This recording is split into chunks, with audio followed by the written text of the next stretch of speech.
नमस्कार। आज हम एक ऐसे खोए हुए शहर के सफर पर चलेंगे जहां कहते हैं कि पत्थर भी कहानियां सुनाते हैं। एक ऐसे साम्राज्य की दास्तान जो अपने वक्त में दुनिया का सबसे अमीर शहर था और फिर अचानक जैसे इतिहास के पन्नों से गायब ही हो गया। चलिए हम्पी के उन्हीं अनसुलझे रहस्यों को समझने की कोशिश करते हैं।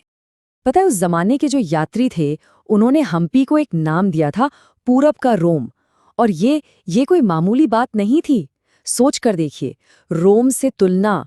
इससे ही अंदाजा लगाया जा सकता है कि हम्पी की शान और शौकत उस वक्त पूरी दुनिया में किस कदर मशहूर थी। तो आखिर क्या थी इस पूरब के रोम की कहानी? इसकी शुरुआत होती है एक ऐसी शहर से जो आज भले ही खंडहर दिखता हो, लेकिन ये सिर्फ पत्थर नहीं बल्कि एक जिंदा दास्तान है। चलिए इसकी शानदार शुरुआत को थोड़ा और करीब से देखते हैं। ये समझना बहुत जरूरी है कि हम्पी सिर्फ कुछ टूटी-फूटी इमारतों का समूह नहीं था। नहीं, ये भारत के इतिहास के सबसे शक्तिशाली साम्राज्यों में से एक विजयनगर साम्राज्य का बिल्कुल दिल था। सारी ताकत, सारा धन, सब कुछ यहीं से कंट्रोल होता था। जरा उस दौर की कल्पना कीजिए, 14वीं से 16वीं शताब्दी। ये वो वक्त था जब विजयनगर साम्राज्य अपने चरम पर था।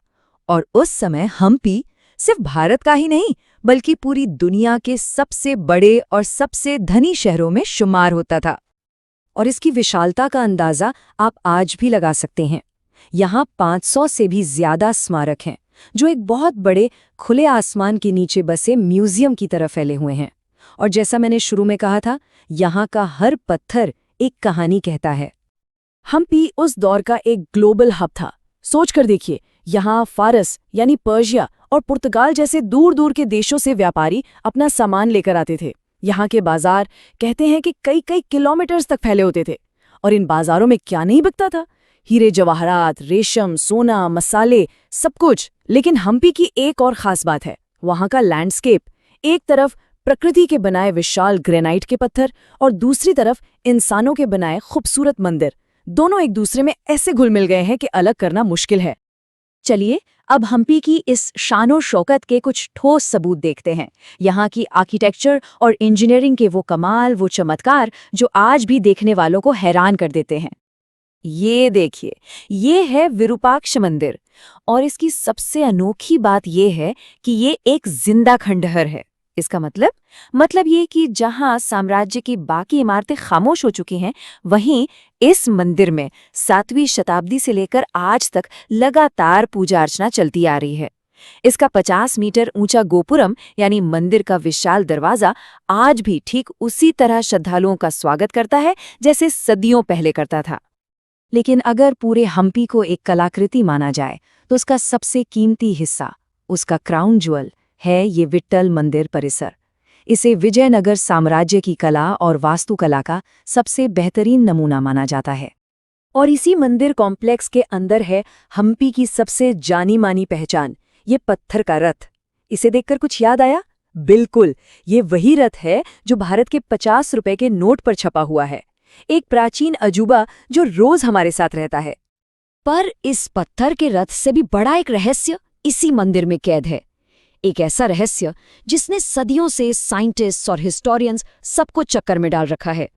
ये नंबर देखिए, 56। विट्ठल मंदिर में ठीक 56 यानी 56 ऐसे अजीब खंबे हैं जिन्हें म्यूजिकल पिलर्स या संगीतमय स्तंभ के नाम से जाना जाता है। और यही सवाल सबको परेशान करता है, आखिर ठोस ग्रेनाइट के बने ये खंभे थपथपाने पर संगीत की धुन कैसे निकाल सकते हैं?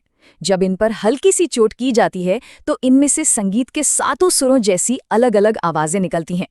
आज के साइंटिस्ट्स मानते हैं कि शायद पत्थरों के अंदर कोई खास बनावट या रेजोनेंस इसकी वजह हो सकती है। पर सच कहूं तो ये आज भी एक अनसुलझी पहेली ही है।